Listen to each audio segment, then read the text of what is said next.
Tiwaan dhukee balamtii qeebaltaniif haalaan galatoomaadha.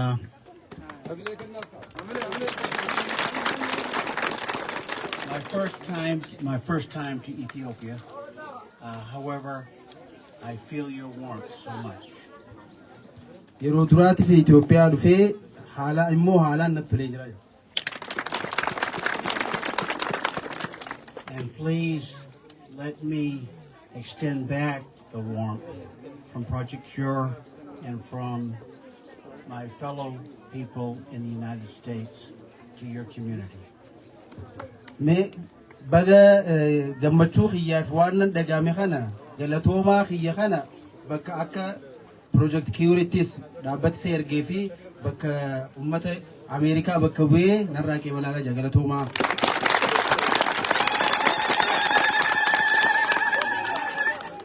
And thank you. Together, we will try to bring more hope and make your health better.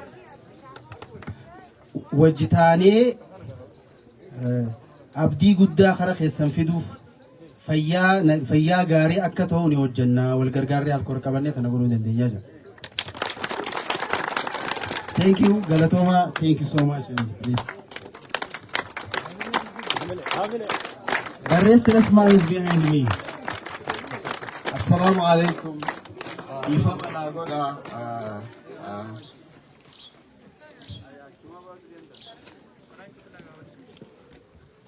Assalamu alaikum. Ifamana agoda. Nasuki. Wamdirati fi miti.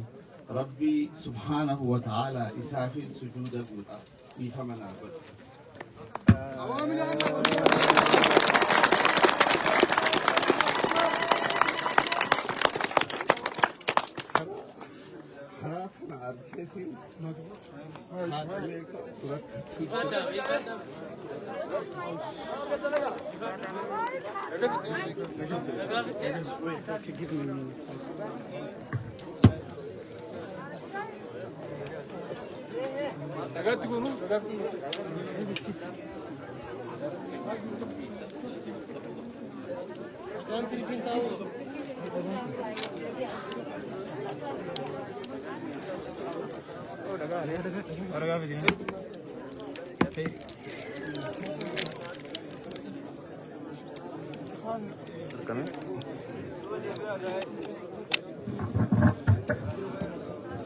Kana gaadhufu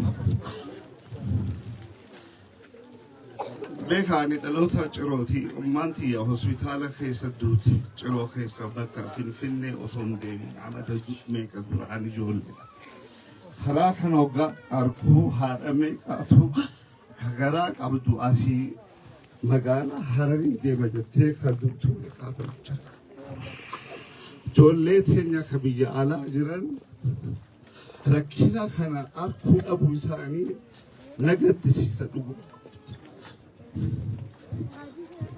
Ilmi namaa wanni rabbiin uumeef addunyaa tanaaf khayrii dalagatee deemuuf arra jirra horu jirra hin beeynu. Kan ammoo ka rabbi beeysisetu beeka. Ka biraan beeku beeka. Kanaaf wanni jiru rabbi nus haa gargaaru. isinis rabbi isin haa gargaaru maaliif yoo jettan wallahi karaa kun karaa jabaadha ani yoggaa jaartii diyyatti himu hin deeminii garaan kunii jettee yaaddee booda ganama immoo deemi rabbi si haa gargaaru jettee na qaceeltee isin na wajjin dhufne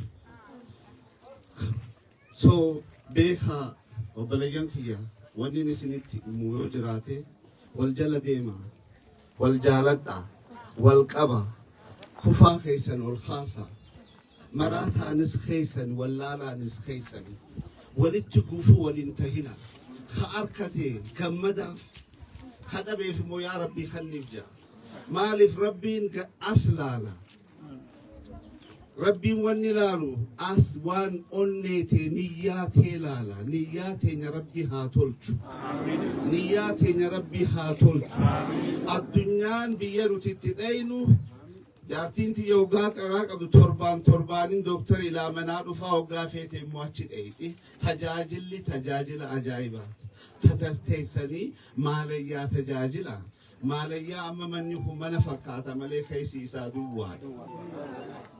Kanaafuu wanni isiniin jiru obboleeyyan kiyya Oromoon dhaloota asii taate Minisootaa keessa hedduu jirti.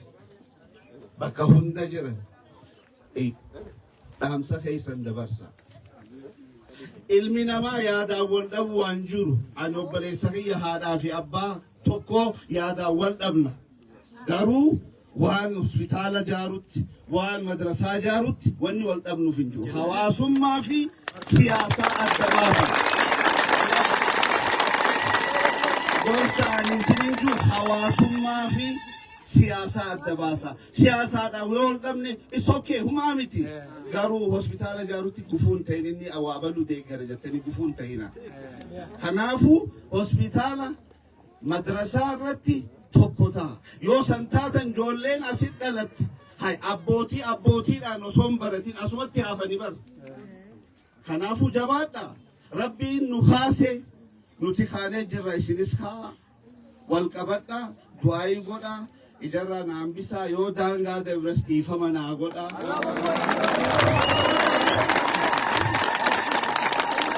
Isinirraa dhalachuu kiyyaaf wallaahi gammachuu kiyya isinitti himu daangaan qabu gammachuu ummata kaa namni akkana nu qeebalee beeku wallaahi nu qeebaltanii abo rabbii isin ol haa kaasu. Rabbi ol isin haa kaasu. Rabbi ol isin haa kaasu. Rabbi ol isin haa kaasu. Aboo gammachuu malee hamtu isinirraa kaasu. Gammachuu malee hamtu isinirraa kaasu. Aboo waggaa dhufnu karaanis ijaaramee hospitaalinis ijaaramee gammachuudhaan ka deebinu rabbi nu haa godhu. Rabbi kaa rabbi